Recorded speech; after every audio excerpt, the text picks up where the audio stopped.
you supposed to start from magnetic field. Yeah, I'm starting from cold magnetized plasma. It's easier than a warm magnetized plasma. In fact, it's a special case of a warm magnetized plasma. And unmagnetized is a special case of magnetized. But and besides, unmagnetized, I think I gave it for homework. Right? Yeah. Anyway, Right. alright, so the acceleration is Ey in the y direction. I guess we're going to assume that Vz is 0, and the magnetic field is pointing in the z direction, right? Can you see this dot here? Where's the cursor? That's okay. Yeah, magnetic field's in the z direction, so the gyration is going to be in the xy plane. So we consider the acceleration in the y and x directions, Ey plus v cross b over c with the y component of which, and y double dot is this, x double dot is this, and of course each one depends on the velocity in the other direction. Pluses and minuses reversed. These turn out to be the normal modes. Plus Iy and minus Iy corresponding to right-handed and left-handed circular polarization.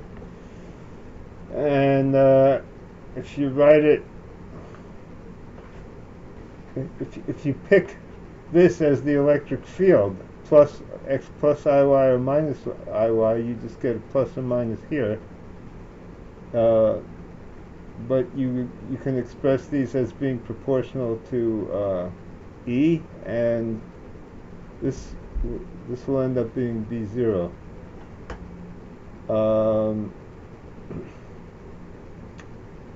If I pick plus, if you work out the signs, and apparently I once did, plus Iy is the right-handed electrons, and it doesn't matter how many times you do it. Each time you do it, you have to work it through. It's just the if let's say the phase you want the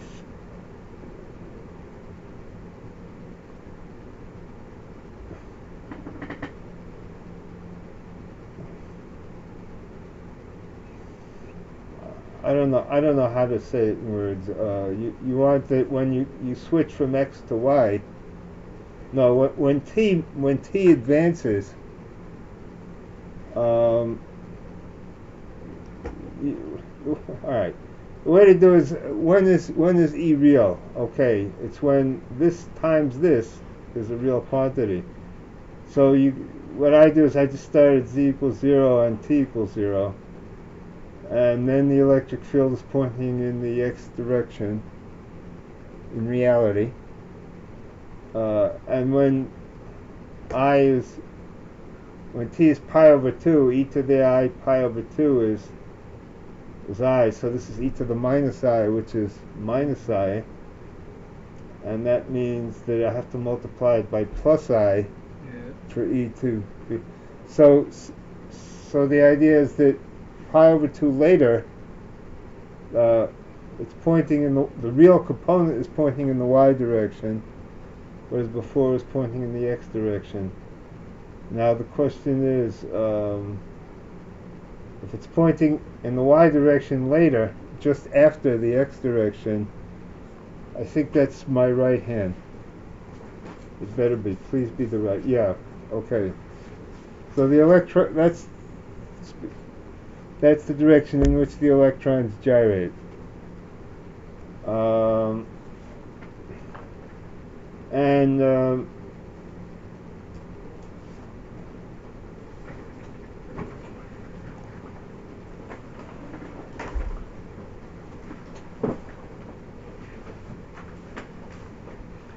if I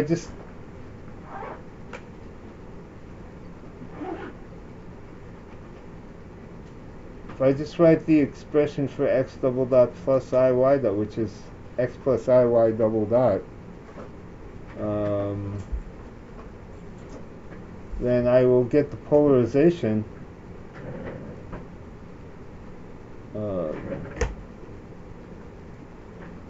expressed well, I don't know. So far, this is just algebra. To this is just algebra. You know, I guess I should really use this for posterity so that you can see where I'm pointing, because the video is not going to record the cursor. Okay, so the algebra is, you go this to this to this.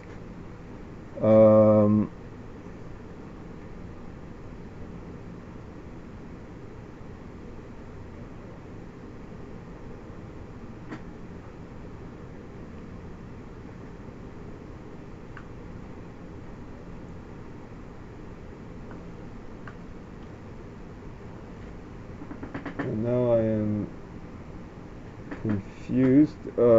If I choose the plus here, then I choose the 0 here, which means I choose the plus here. So here is where I chose, well, there's a minus here corresponding to the minus here, I guess. And so I chose, the minus was here, then I chose the plus I and here and the plus I here. Okay. So this here is the top line of this equation, because that's what we're considering. And the bottom line is this equation. I choose the 2 here and the minus here and the minus I here, which times minus gives me a plus I outside. So to get down to here and here, it was just algebra. And now this of course is an omega.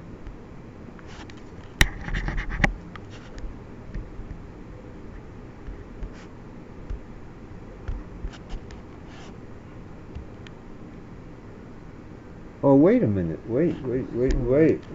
No, here.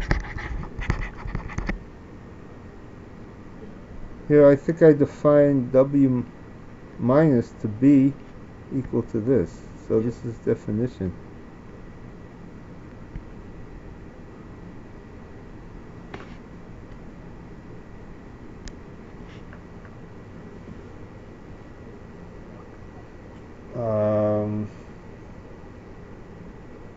Yeah, so this is the equation for W minus. No wonder she gets confused. Sometimes I actually do use W's.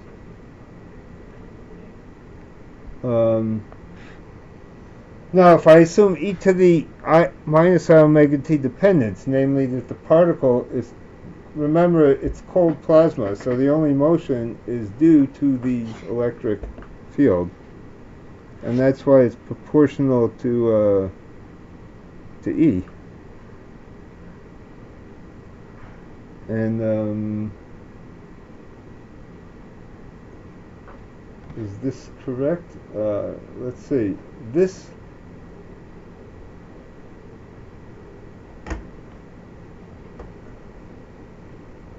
here there was a B, which I put here, but you see this term has an x plus iy just like dot, which is the time derivative of the left-hand side, and I'm defining omega. Was that defined above? Omega is E times B over M, where C, which is also in the denominator, is equal to 1. So here you see this is the EB over M term. And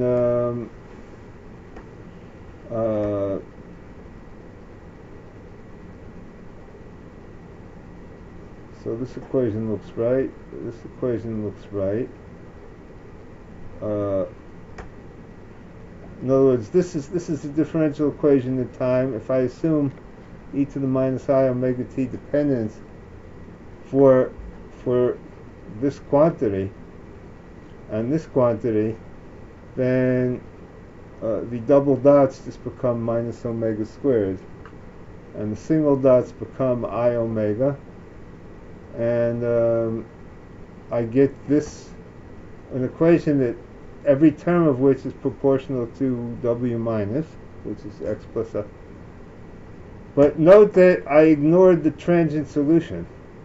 There's also a transient solution, and there are various ways to justify that. One is that the transient solution was just that nothing moves. It's a completely cold plasma.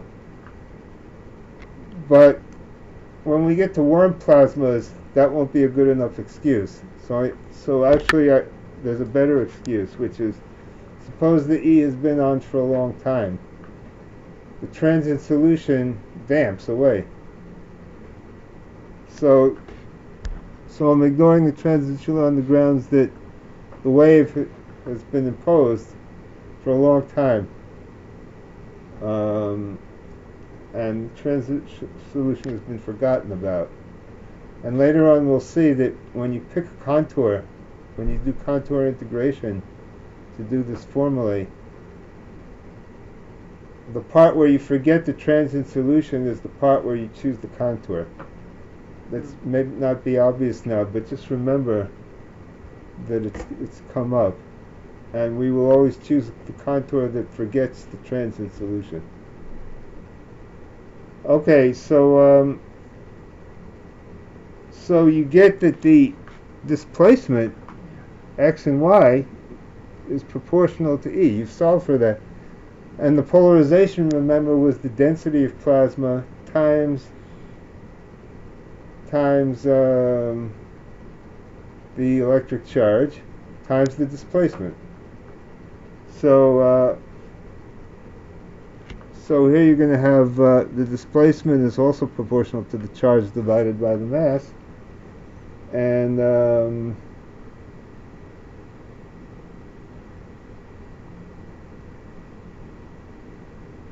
you get J of x and y in terms of E.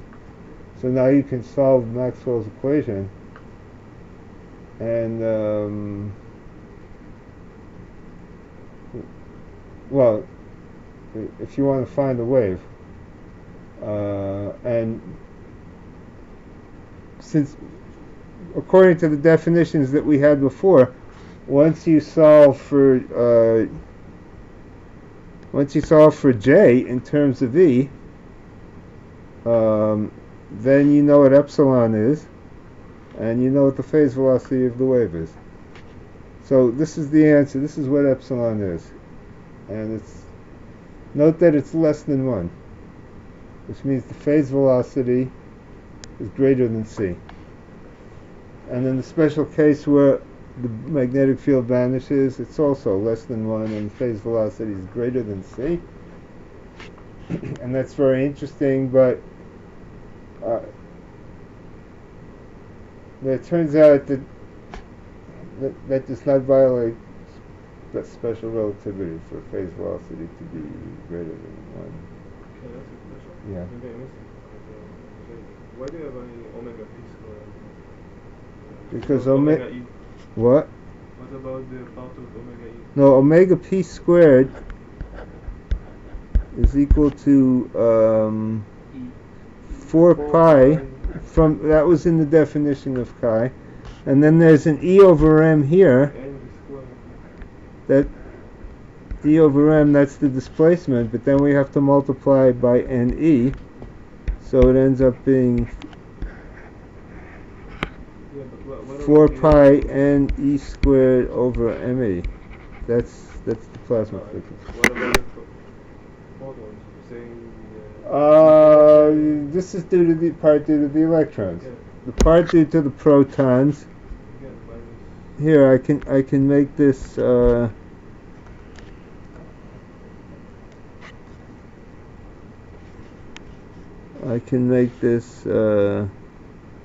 of of E, distribution. E or I, and here I can make it E or I. And N is the same for both because plasmas really have to be almost exactly neutral. and Now, if Mi is in the denominator, and the other, then that's much smaller than Me. but you have omega large, which is also different from electrons and ions.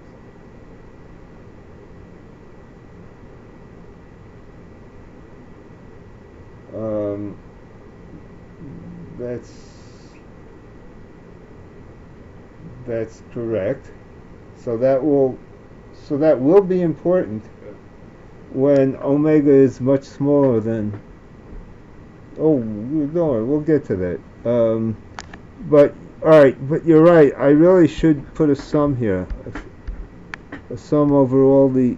Well, let's call it J, because I stands for ion. Sum over J.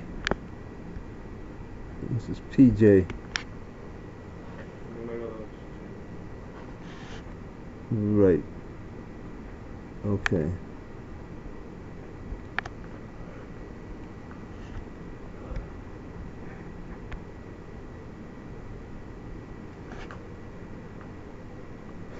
Okay. Now that was for electromagnetic modes where E and B are perpendicular to K. When X is parallel.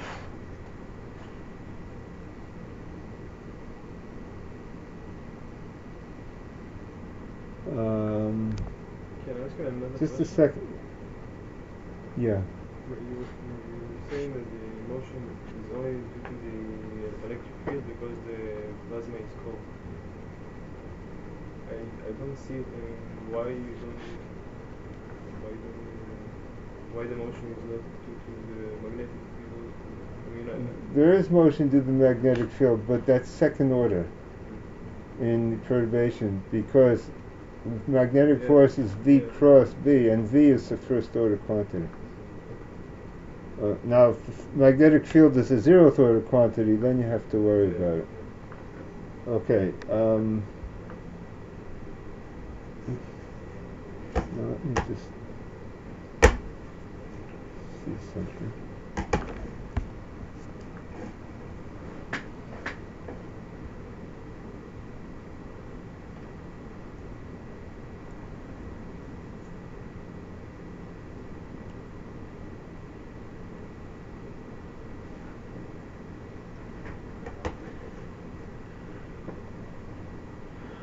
I have no idea what this means here. I'm not sure it's supposed to be here.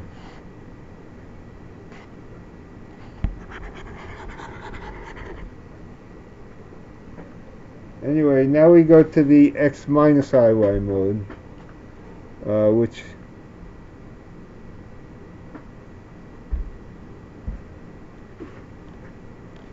is just this.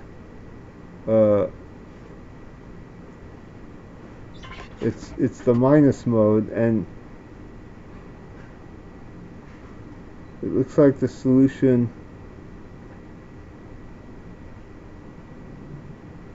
It looks like the solution that W minus is 0, and W plus is this.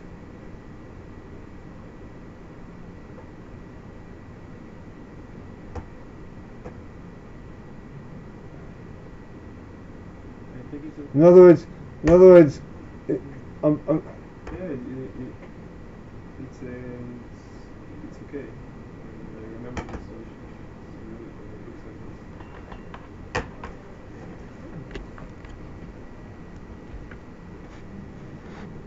this. I'm choosing. It looks like I'm choosing the 0 here. X minus IY equals.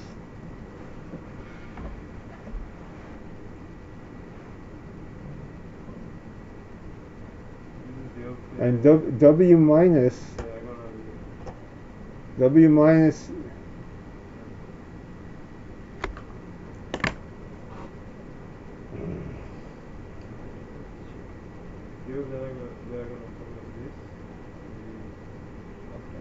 the other diagonal. Only diagonal.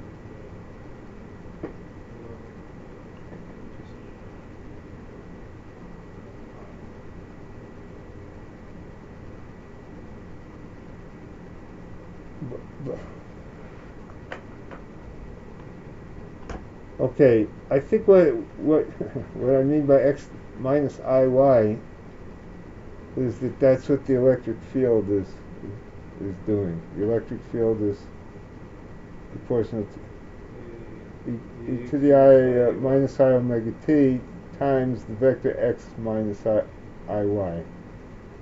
So this is describing the direction in which the electric field rotates.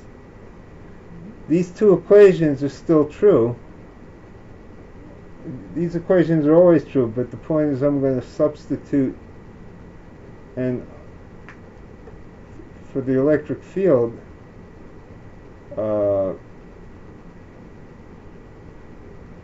it depends as it goes as x minus iy, which is different from x plus iy. In other words, I can't assume that the left-hand side is just a multiple of E, because E has proportional to x. The direction of E is x minus iy, and the direction of the displacement is a different direction. So for the top equation, I still have to put the E in the right hand side. I haven't succeeded in getting rid of it yet. But now I know what W minus and W plus is. I can then average them to get X. And I see now that X is parallel to E. And I guess that's what I meant up here.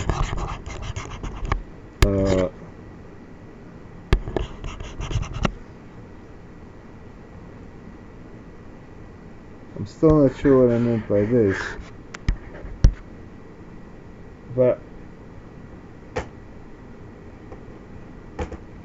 anyway, I didn't know that before I started, but now that I solved it, I find that X is proportional to E times this other stuff.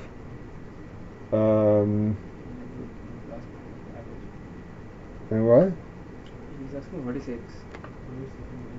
X is the displacement of the electron in the X direction. And it's proportional to the electric field.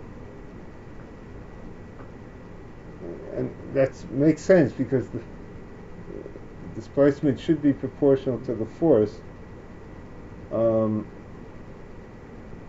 It's just that, there is gyration in here.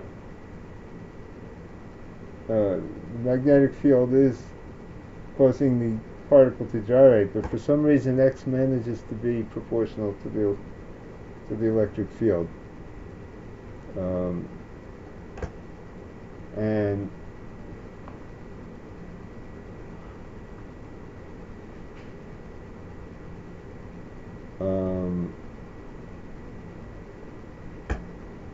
anyway, epsilon, I don't think there should be an E here, right? Yeah, this is a dimensionless number, so I don't think there should be an E here. The total epsilon for many species, and here I actually should needed to write J, not I. Yeah. Maybe you should divide it by E because you have an X there, and then you don't have it anymore. So how did you get rid of the E of the X? Oh, you're right. I'm sorry, you're right. It's still here. It's still here because X is proportional to E. So now I just have to say that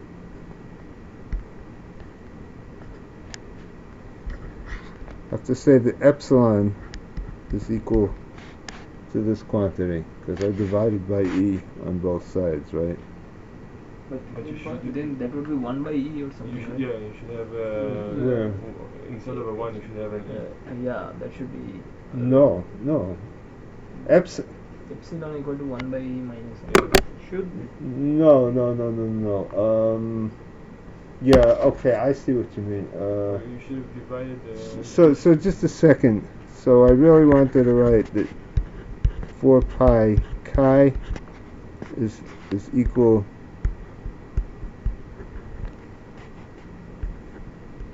4 pi chi is equal to this quantity, and epsilon is equal to this quantity. Chi is defined as being proportional to E, right? Okay.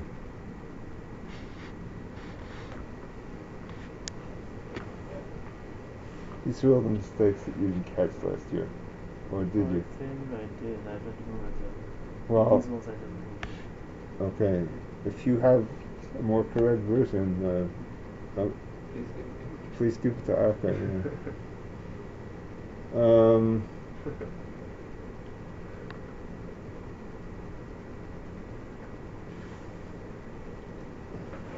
Okay, so for the minus mode, we had a minus here, and for the plus mode,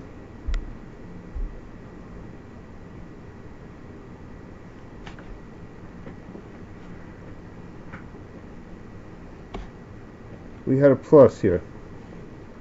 So the final, so to write epsilon for every season, for the right-handed, you choose the plus in the denominator. For the left-handed circular polarization, you choose the minus in the denominator. And those are the two kinds of electromagnetic waves that you can have in the presence of a magnetized plasma. But wait, there's one more. There's one more qualification, which is that this was assuming the K vector was parallel to the magnetic field, and the E and B plane was perpendicular to the zeroth order magnetic field. If you want oblique waves, it's more complicated. First, we got to understand this stuff first. Now, again, we go to different limits. In the high frequency limit, the wave frequency is higher than the gyro frequency for both the electrons and the ions. In other words, higher for the electrons and certainly for the ions. And this amazing. This should be for the ions. The electrons dominate the polarization because omega squared in the denominator is dominated by the omega squared term. This term is small compared to this term. So the denominator is roughly omega squared, so it's the numerator that's much bigger for the electrons and the protons, and that's what dominates. And then it's roughly what you would get without any magnetic field, but corrected for slightly by the ratio of electron gyro frequency divided by the frequency of the wave. So this correction here is less than 1, small compared to 1 by our assumption of what limit we were in. And note, however, that epsilon is lower for a right-handed wave than for a left-handed wave.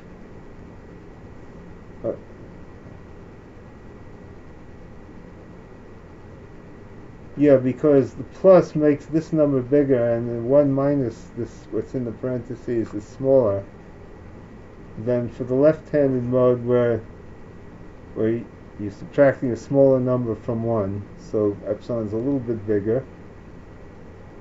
And that small difference gives rise to an interesting effect. It gives rise to Faraday rotation, which means that suppose you have a linear wave, linear polarized, you express that as a linear combination of a right-handed and left-handed circularly polarized, because those really are the eigenmodes, even though there's a small splitting in their frequency for a given wavelength.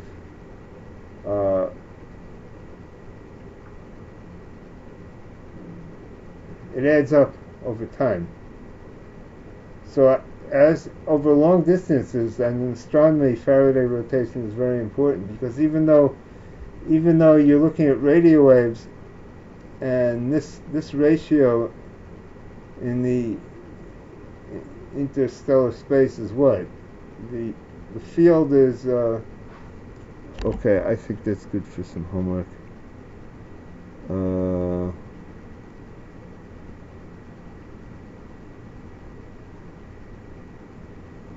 Oh, I see. Yeah, you press select all, so I have no space to get in here. Okay, I'm going to write the homework in the margins, like Fermat.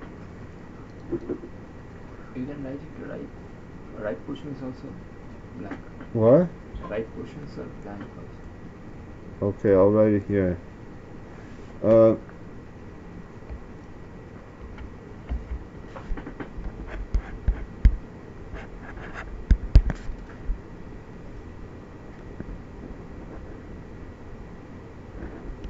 Calculate omega E over omega for, and just to get used to nomenclature, the frequency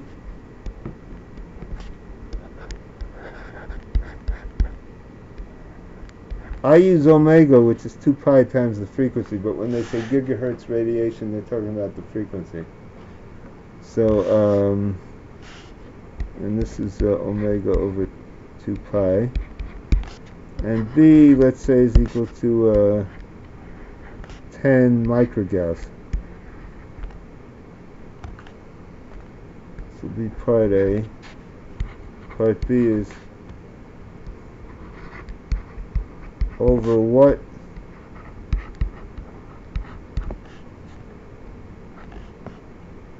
length scale does the radiation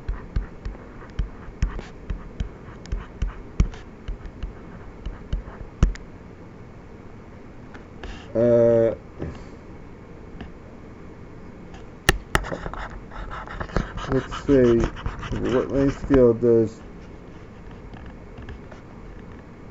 linearly polarized radiation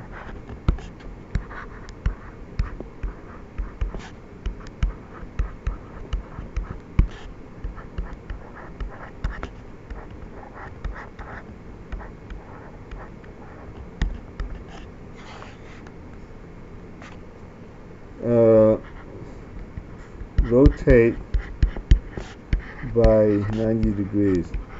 Now you see what's happening here. Linearly polarized light is a it's x plus IY plus x minus IY over 2. But if the x, so it starts out that way, but now if there's a phase shift and the x minus IY of minus 1, then I'm going to get x plus IY minus x minus IY, which is minus 2IY. Alright, the I will take care of itself after 1/2 of a wave period. It will get real. But the point is, it's in the Y direction now, not the X direction. So So if you have two circularly polarized modes, each moving at slightly different speeds, what the observer sees is linear polarization that's very slowly rotating as the phase of the two circularly polarized modes shift linearly with time, one relative to the other.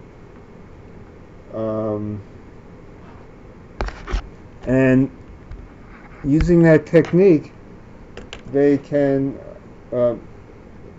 measure the magnetic field in interstellar space. And how do they know which direction it was in? Okay, they only measured the polarization of the Earth, but how do they know what the polarization was when it left the source? How do they know how much it rotated? Or how many times it rotated?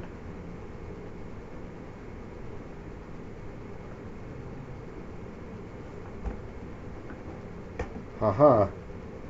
Because the amount it rotates is frequency dependent. So if they measure at different frequencies, they see what's going on.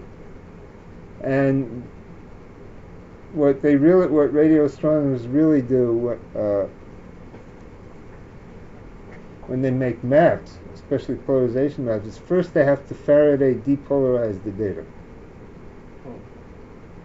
And what they show you is after it's been Faraday depolarized. So that's one of the things radio astronomers have to do. So what is that lens kit means? And now, for pulsars,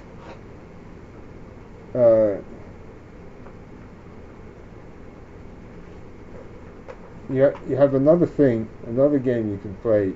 You just see whether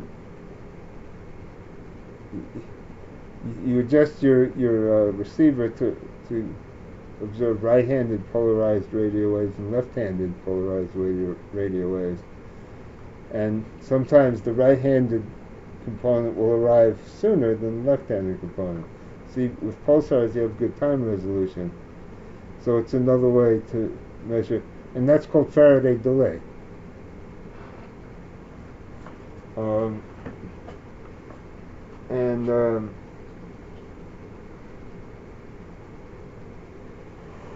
When I first came to Beersheba, they had just discovered the first eclipsing pulsar. And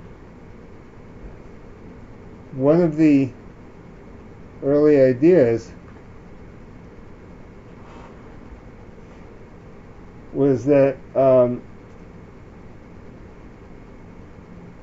the eclipse wasn't being caused by Thomson scattering, because you could see through it. You could see the companion star through the haze. It was clearly done by a wind from the companion star, certainly not by the star itself, but even the wind you could tell was optically thin, because you could measure the amount of plasma that there was, and you could also see. Well, there was actually some controversy as how much plasma there was, but I don't think anybody expected that there was really enough to be optically thick, to visible radiation. But what the observers originally thought was that the plasma frequency was equal to the radio frequency. That when the plasma frequency became thick enough, epsilon basically went to zero, and the wave can't propagate anymore once the energy gets absorbed by the plasma. When epsilon goes to zero for an electromagnetic wave, it means phase velocity is zero, and as we'll see, when we get to warm plasma, it also means that there's an imaginary part and that the wave is getting absorbed. So they argued that was what the eclipse was due to. The eclipse was some particular frequency? Any other frequency they could see also? Aha, well the eclipse was shorter for higher frequencies and longer for lower frequencies. But that wasn't what bothered us is that we estimated the mass loss and we didn't think the plasma could be so dense. So we were looking for another eclipse mechanism. And Amir Levinson, who was my student at the time, said, I don't understand how you can calculate epsilon just from knowing the plasma frequency. Don't you also have to know the gyro frequency? And I said, oh right, the gyro frequency. It's in the denominator. Maybe that's what's causing the eclipse. That the gyro frequency is well. Let's say this is a minus here. Let's say the gyro frequency is enough that it's equal to omega, so that makes this part go to 0 in the denominator, and then epsilon is negative. It's just, you get nonsense. I mean, the wave can't propagate as an electromagnetic wave. It's some other kind of wave. It's a plasma wave, but it's not going to leave the plasma. So I was flying actually to the Texas conference and talking about this. But I got there a few days early. I was in New York, so I called the discoverers at Princeton and I said, why don't you measure the magnetic field by looking at your data in circular polarized modes? You know, when radio astronomer makes measurements, he measures all the different components separately, and they're called Stokes parameters. You know, the X component and the Y component separately, and he can put that together any way he wants later on. So I said, why don't you put it together and analyze and make an estimate of the magnetic field, see if it's enough to cause eclipse. So they said, that's a good idea, we'll do it. They did it? When I got to the conference 2 days later, they had already done it. And they announced the result, that they had set the limits on the field to be less than 2% of what was needed to cause the eclipse with gyro resonance. And they didn't mention me. It's a lesson in life. And they didn't put me my name on the paper, and they didn't even mention me in the acknowledgments. The next speaker got up and proposed cyclotron absorption as an eclipse mechanism, and I went to him in the hall afterwards. I said, it doesn't work. They measured the field. We're using Faraday delay, and it's not enough. So he didn't write his paper, but when they finally came out with their published paper, they thanked him for useful discussions. Oh, So that's another lesson in life. Did you work with those guys again? No. And the guy, the lead author, didn't get tenure at Princeton. Actually, I did work with him again, but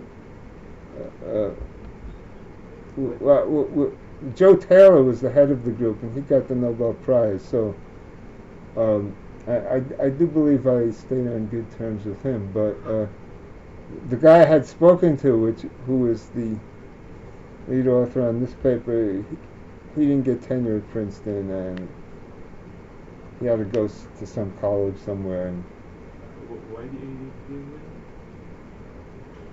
I don't know, maybe it just wasn't good enough. that? I thought maybe you had something No, to do with it. no, it had nothing to do with it.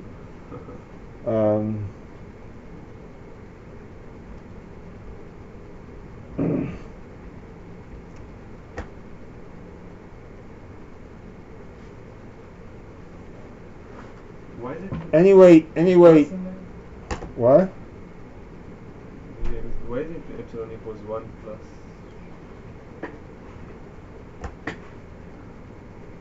Why is there a plus here and not a minus? No, I think it should be a minus. Thank you. So what was its explanation for eclipse? Ah. I think this is minus. You can double check it, Yeah. but I think it's minus because when omega j goes to 0, it has to be 1 minus omega.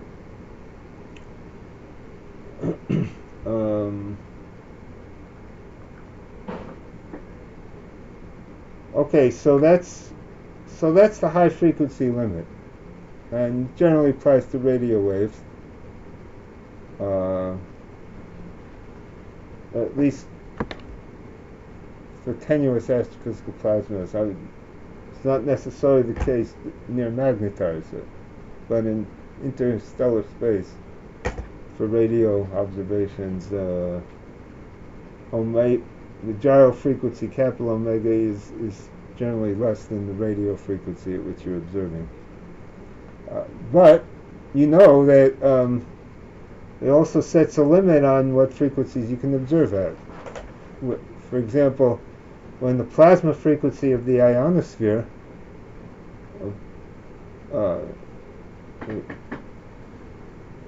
exceeds the frequency that you're observing at, it's very hard to observe, which is why there's a lower limit to the frequency at which you can make astronomical radio observations. And it's sort of about 10 megahertz. The plasma frequency of the ionosphere gets as high as several megahertz, and if there's a solar flare or something that there's more ionization, then it gets larger.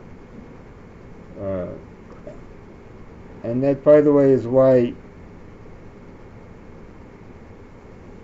you can have radio signals sent over the horizon below the ionospheric frequency.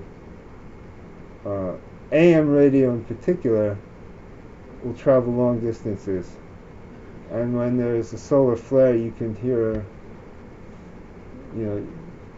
when I lived in the US, you could hear occasionally radio broadcasts from Cleveland in New York. It's 1,000 miles away because the radio is have an omega that's smaller than the plasma frequency, which means it doesn't propagate through. It reflects off the ionosphere and comes back to ground, and it can reflect off the ground too, so it can propagate well over the horizon. And at very low frequencies, there's a guy in Tel Aviv who has lightning antennas, and yeah, he's a Tel Aviv. He puts it there, and he can hear he can detect a lightning flash anywhere on Earth, and since he measures Anywhere on Earth? what? Anywhere. And how does he? And he knows the location very well because it propagates in different directions through the Earth's ionosphere, and it's a radio pulse. But when you Fourier transform, it has lots of different frequency components, and it's a circular antenna, so he detects.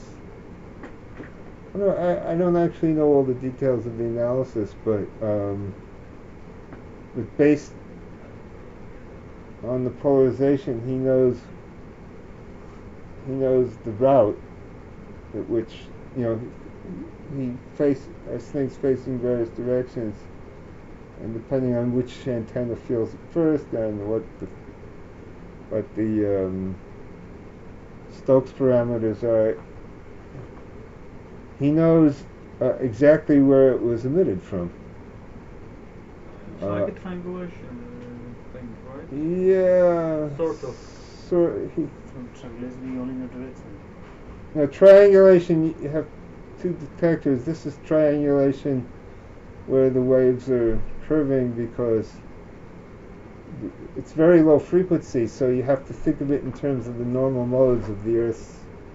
There's a space between the Earth's between the Earth's surface, which reflects radio waves, and the ionosphere, and it's a cavity, and it has normal modes. You have standing electromagnetic waves. The lightning excites those standing electromagnetic waves. That's the way to look at it. But the phase of those waves, a Fourier transform of a pulse will tell you, if you have all the phase information, the Fourier transform will tell you where exactly the pulse was emitted. So by analyzing the relative phases of the different normal modes of the cavity that are excited, he knows.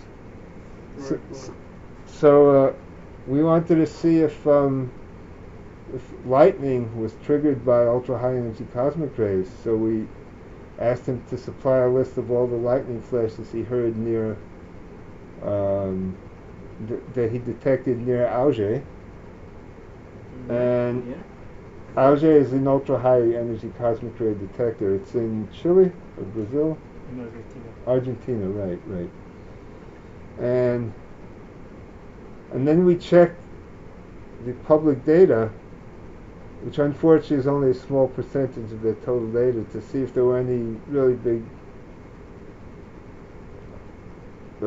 cosmic ray showers coincident with the lightning.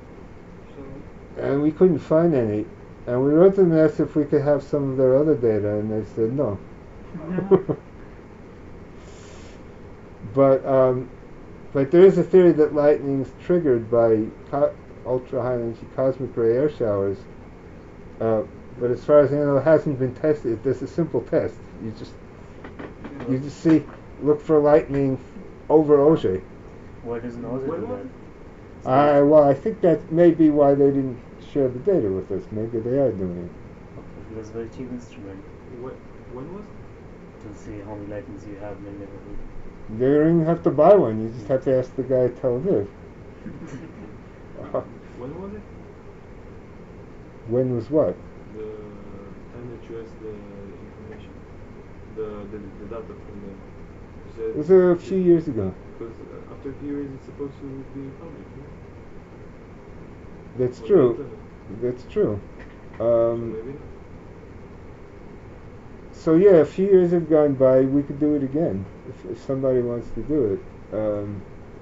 I still have the data from Colin Price, I think. And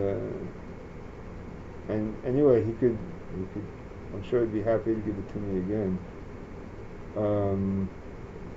But as far as we could tell, we figured if we had tried 50 lightning flashes and they're releasing 2% of the data, maybe we would find a few that overlap. Because, if you try 50, if it's a randomly chosen 2%, then you should at least find some lightning pulses with some published events. But we found the published events with no lightning pulses and lightning published. So we didn't prove it didn't happen, but we just couldn't find any. It was an undergraduate, and, the whole thing didn't last long. But it would be a really neat thing to do. And you're right. If the data is public now, maybe. Most of the data is not public. None of it? Not even from a few years ago? Only part of it is public now. Which part? Of high energy. Like the high energy events, only part of that is public. Maybe 1%, 2% is the 1% Yeah. public? Yeah. Well, that's what it was then too. Yeah, even now I think it's 1%. Really? So apparently, Did they publish anything about it? Well, probably had a lot of data. Maybe they're trying to make it public. maybe they're planning to make it public. Yeah. Listen, I know. I mean, sometimes these take a. I looked up. GBM data, gamma ray burst monitor data, and some of it's up to date. But the data that I needed, which was the e-peak, I needed the spectral data. It was only made public until 2010. So for the last 3 years, haven't been made public yet. And they said they're going to make it public soon. But the first thing they do is they publish a paper and make sure they have the first publication on it. And until they do that, they don't make it public. Alright, is it 3? Alright, so next time we'll do the low frequency limit.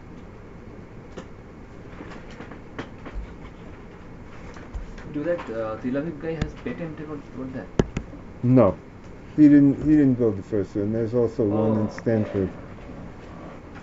But He wasn't the first guy to make that sort of stuff. Thank you, David.